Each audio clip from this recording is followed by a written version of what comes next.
Hi, boys and girls. Today's lesson is going to help us become even better at graphing coordinates and solving problems. And we're going to be asking how we can use our reasoning to solve these problems. We should be all on page 797, and I'd like you to work along and take some notes with me as we go. Okay, let's just start with some basic information about problem solving. We have to start with this idea.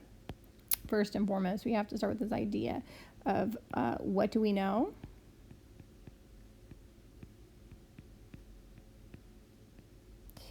So we'll stop there, and we're going to be working in this problem here, this reasoning, and we're asking ourselves, what do we know?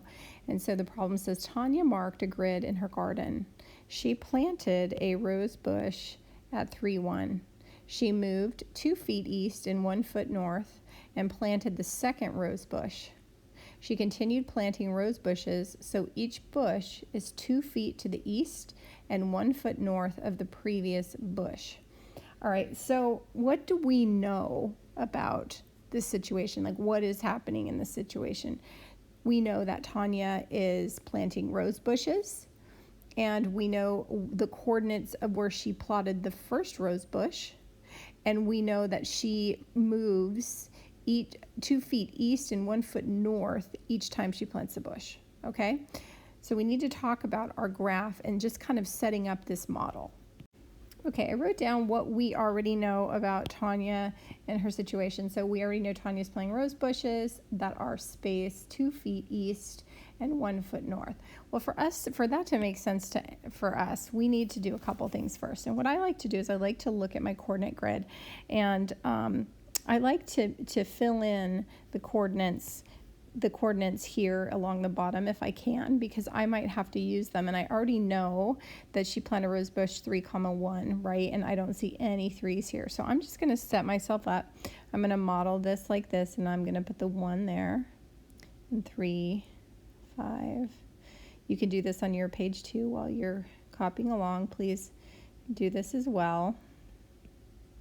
And then go ahead and do the y coordinate here with the numbers. Okay, so we filled out our coordinate grid now, and we also want to think about, when we're going back to what do we know and what we have to find out. We know that the x coordinate, or the x-axis here, is feet, and we know that this is feet. Okay, so both the x and the y is measured in feet. I should probably erase this, it's kind of blocking it, but I just wanted to point that out, that it's feet. Now, we know that the x follows a horizontal direction, correct? Now, in this case, it's telling us that it's going east, and we know that the y coordinate follows the vertical direction, and so it tells us here it's going north, okay? So we know these things already about the grid. And this first question asks, how can a coordinate grid help you reason about the problem? What do you think? How can this coordinate grid help us make decisions about this problem solving? Go ahead and write what you think. Hi, welcome back. I was just finishing up here. It says, I was writing that the coordinate grid helps us plot points to see the location of the rose bushes. What did you guys write about this? All right. So let me finish this. The next question asks, draw and label the locations of the first 4 bushes on the grid. Do Tanya's bushes lie on a straight line, and how do you know? So we're going to plot first. We're going to label, we're going to draw and label. So let's do that together. You follow along with me. So we know that the first point is 3-1. Her first bush was at 3-1, so we've already helped ourselves. So we're going to go to the right, east, 3, and north, 1. We can start using that vocabulary in here. All right, and then she moved, it says she moved 2 feet east and 1 foot north. So when you're moving feet, each unit here, this is a foot, okay? And you know that because your grid and your scale is increments of 1, 2, 3, 4, 5, 6, 7, 8, 9, 10, up to 15. So each grid, each little square here is 1, okay? 1 foot, and we know it's in feet, okay? So she moved 2 feet east, so 2 feet this way, 1, 2, and she went one foot north, which is just up here, and you're going to plot it there.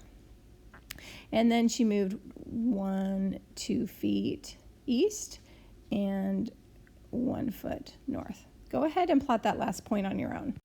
All right, I hope you got what I got. And then what I'm going to do, because we started looking, we like to look for patterns here, is we're going to make a function table of these coordinates. So we have 3, 1, and then this one became 5, 2, and this one was 7, 3, and this one was 9, 4.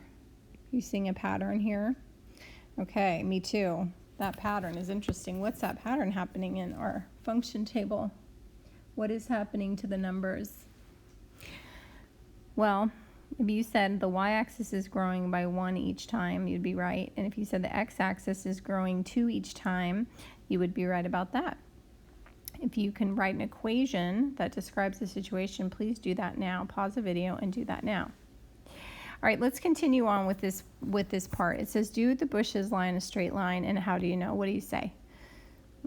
I say yes. And how do we know? Well, look, we can draw a straight line through it.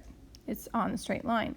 So you would write that. You would say, do Tanya's bushes? Yes, they do. Yes. And how do we know? Because, yes, we can draw a straight line. We can draw a straight line between, it's like a dot to dot.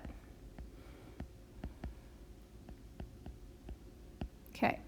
And finally, what are the locations? This is when they ask for locations. We're talking about the coordinates, right? We're talking about the ordered pairs of the 5th and 9th rose bush. Okay, so fine. So we made this cool table right here, and we have 1, 2, 3, 4 bushes planted. And it's asking us, what are the locations of the 5th and 9th rose bush? Well, if we know this pattern is happening, this is going up by how many? 2. The next one would be 11, and this one would be 5. So we can just go down here to 11 and up to 5. Now, let's check that with what they said up here. And did I get it right? 1, 2 feet to the east and 1 foot up. Yes. And we can plot the next one, 1, 2, and up. Okay? And then we can continue drawing our line. All right. So basically, what are the locations of the 5th and 9th rose bush? 11, 5, and then I'm going to carry this over here because I ran out of room. What would this coordinate be? Well, if you follow the pattern, it would be 13, 6. 13, 6. All right, so now what we have to do is we need to go back to our original question, which is how can we use reasoning to solve problems, okay? And so some of the ways that how did we use our reasoning to solve problems today here in this lesson? Well, first we used our knowledge of graphing, right? We used this graph and we set it up for ourselves to be successful. We looked at the scale. We looked at what the x-axis and y-axis and the x-axis measured. We found east, we found north. So that was using our graphing knowledge when we did that. Then we plotted the ordered pairs. After that, we looked for some relationships and patterns. And how did we do that? We made this function table. And finally, we just kind of had a question. You always should do this. You should always end with, does my answer make sense, right? Does this make sense? What are the locations of the 5th and 9th rose bushes? Well, does this make sense based on our pattern, based on our straight line? And I think we can say, yes, our answer makes sense, all right? So I want you to do that on your own now for independent practice. And your independent practice today, boys and girls, is right here. It is this one. It's also some reasoning, so I want you to be remembering these things. And you're doing something very similar. Note the measurement is in yards. You still have this east and north up here, a similar problem in yards and plotting. And so I can't wait to see what you do. All right.